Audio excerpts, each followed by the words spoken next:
Hey guys, Craig here from 814 UTV Suspension. Just wanted to do a quick video here on the shock installation process. So I've gone ahead and bolted one end of the shock up.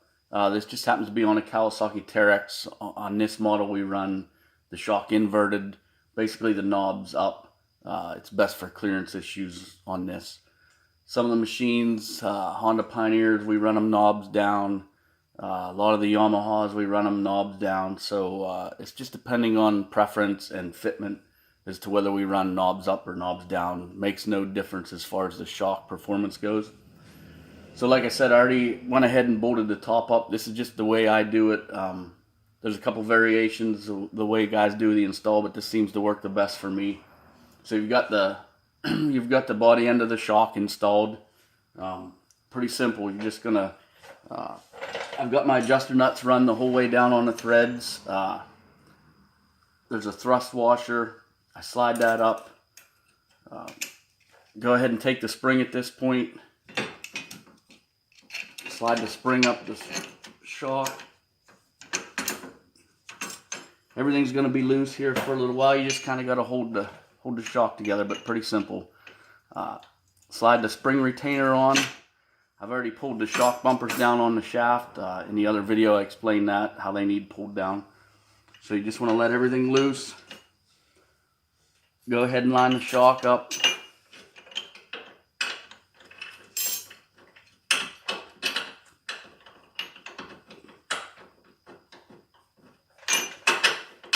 At this point, don't do anything with the spring yet. I'm going to go ahead.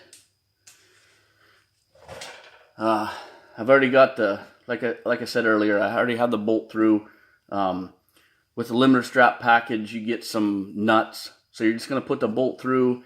You're going to put the regular nut on, just like you'd bolt a regular shock up. This model, we call for a smaller jam nut. So I've already got the jam nut on there to space the limiter strap out away from the spring. So go ahead and put the limiter strap on.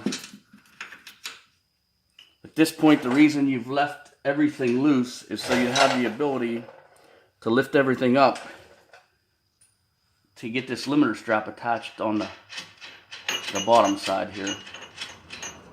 So I'm going to go ahead and lift the A-arm up, attach the limiter strap. For sake of video, I'm not going to tighten these down right now. So at this point, what you want to do is you want to lift the spring up. Make sure it's onto the adjuster nut. I'm sorry. Just leave the spring hanging down on this model. You run the adjuster nut down. Line everything up. And at this point, on a lot of models, we're going to start adding preload.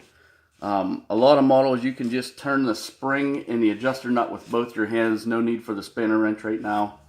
A lot of times you put as much preload as you can possibly put on by hand. That's a good starting point.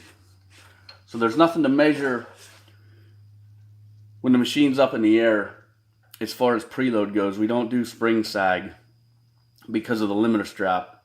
You don't get a good accurate measurement because you're fighting this limiter strap. So the best way to do it, go ahead and put a given amount of preload on a spring. At this point, what we're going to do, put the wheels and tires back on, set it down on the ground. We're going to pull the ride height measurement. Ride height is defined from center of upper bolt to center of lower bolt with the machine sitting on the ground weighted. I've emailed the instructions over to you. You can find them on the website. You can pull up your model. I give a predetermined amount of ride height measurement in the instructions for your model. So one of the things that confuse guys, so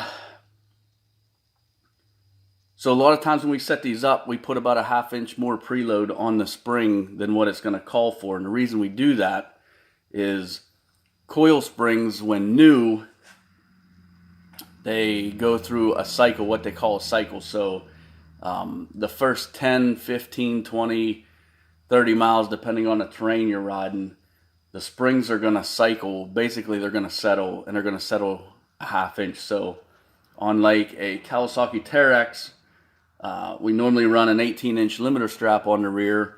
So the easiest way is to set the ride height bolt to bolt with a machine on the ground at 17.5 inches.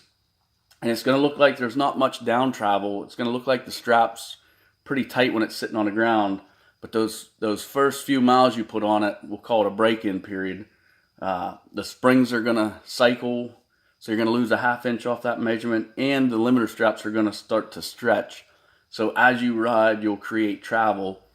And if it falls into where it needs to be, which on a Kawasaki Terex is 17 inches, when we do it this way, we won't have to go back after the spring cycle and re-preload the springs. Most of the time, I mean, it's really a good idea to check it.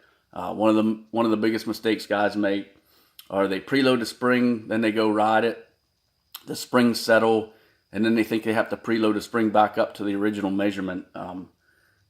And if you're setting it up the way I just described, that's not the way to do it. If you get too much preload on a spring, you don't have any down travel. It's going to hamper the ride. So that's it in a nutshell. Hope this helps you guys out. If you need anything, as always, just give us a call here at 814-339-5533. If you need the instructions, you can visit the website www.814utvsuspension.com. Thanks, guys.